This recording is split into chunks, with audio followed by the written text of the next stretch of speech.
মানুষের তো একটা সময় সম্পর্ক জায়গাটা চেঞ্জ হয়ে আসে। মা হওয়ার পর থেকে মা দিবসটা খুব বেশি ভালো লাগে। ভালো কাজের জন্য আমি নিজেও অপেক্ষা করছি। অপু বিশ্বাস চিত্রনায়িকার পাশাপাশি একজন ব্যবসায়ীও। বরবাদ হচ্ছে আমাদের ঘরের ছবি। আসলে ডে বাই ডে যা হচ্ছে, প্রিয়তমা দিয়ে ভালোবাসা শুরু করেছে, তুফান দিয়ে তুফানের মতো উড়িয়ে দিয়েছে, রাজকুমারদের সকলের মাঝে মন জয় করেছে। বরবাদ তো অলরেডি মেয়েরা বরবাদ হয়ে গেছে, আশা করি ছেলেরাও বরবাদ হয়ে গেছে। তাণ্ডব কিছু একটা হবে। ও বিশ্বাস তো 2008 সালেই বরবাদ হয়ে গেছে। সাবিলা নূরের আমি অনেক কাজ দেখেছি, বিশেষ করে আমি ওর বেশ কিছু বিজ্ঞাপন দেখেছি। ও অনেক ট্যালেন্ট একটা মেয়ে। আমার মনে হয় সেই ট্যালেন্টটা আরও যুক্ত হয়েছে বাংলাদেশের সুপারস্টার না, আমি বলবো যে মেগাস্টার শাকিব খান। অ্যাকচুয়ালি অপু বিশ্বাস বার্তা দেয় না, অপু বিশ্বাস কাজ করতে পছন্দ করে। সো লেটস সি, দেখা যাক। আজকে আমার makeup signature look by Samia, and বরাবরের মতোই আমার স্টাইলিং করেছে নফিস কাদরি। আর আমি যে ড্রেসটা পরেছি এটা হচ্ছে পৌষে। Always super. মা হওয়ার পর থেকে মা দিবসটা খুব বেশি ভালো লাগে। আমি মা হয়ে ভালো লাগে, বাট মিস করি আমি আমার মাকে। অ্যাকচুয়ালি ফোকাস মেমের মানুষদেরকে নিয়ে আলোচনা হবে আর সমালোচনা হবে, সো তার ব্যতিক্রম কিছু না।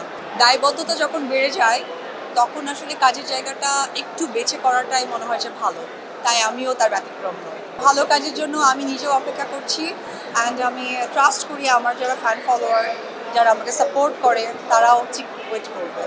আর ঈদের সিনেমা আসলে ওইভাবে দেখা হয়ে ওঠেনি, কারণ অপু বিশ্বাস চিত্রনায়িকার পাশাপাশি একজন ব্যবসায়ীও, ব্যবসাতে একটু মনোযোগী হয়েছে। সো ভেরি সুন দেখে ফেলবো এক এক করে, এবার প্ল্যান আছে। স্পেসিফিক না, যেহেতু চলচ্চিত্রের সব কিছু সিনেমাই আমার, আর ডেফিনেটলি বরবাদ হচ্ছে আমাদের ঘরের ছবি। সো এখনও কোনোটাই দেখা হয়নি, বাট দেখবো। আমার মনে হয় আসলে ডে বাই ডে যা হচ্ছে, প্রিয়তমা দিয়ে ভালোবাসা শুরু করেছে, তুফান দিয়ে তুফানের মতো উড়িয়ে দিয়েছে, রাজকুমারদের সকলের মাঝে মন জয় করেছে। বরবাদ তো অলরেডি মেয়েরা বরবাদ হয়ে গেছে, আশা করি ছেলেরাও বরবাদ হয়ে গেছে। তাণ্ডব কিছু একটা হবে। ও বিশ্বাস তো 2008 সালেই বরবাদ হয়ে গেছে। অ্যাকচুয়ালি আমরা দোয়া করে চলচ্চিত্রের জন্য যে এইভাবে যে সুন্দর সুন্দর কাজগুলো আসছে, সো এটা যেন চলমান থাকে। আসলে এটার জন্য তো একটা প্রিপারেশন দরকার প্রপার।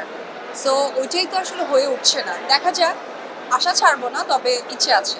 আমি মনে করি আমাদের বাংলাদেশের যত নায়িকারা আছে বা কাজ করছে বা নতুনভাবে সাকিবের সাথে কাজ করছে, তারা মোস্ট ট্যালেন্টেড। তো সাবিলা নূরের আমি অনেক কাজ দেখেছি, বিশেষ করে আমি ওর বেশ কিছু বিজ্ঞাপন দেখেছি। ও অনেক ট্যালেন্ট একটা মেয়ে। আমার মনে হয় সেই ট্যালেন্টটা আরও যুক্ত হয়েছে বাংলাদেশের সুপারস্টার না, আমি বলবো যে মেগাস্টার শাকিব খান। সো আমার মনে হয় যে সাবিলার জন্য এটা একটা অনেক বড় একটা ডেবিউ হতে যাচ্ছে চলচ্চিত্রের মধ্য দিয়ে। হোপফুলি ও অনেক ভালো করবে, অ্যান্ড আমার অনেক দোয়া।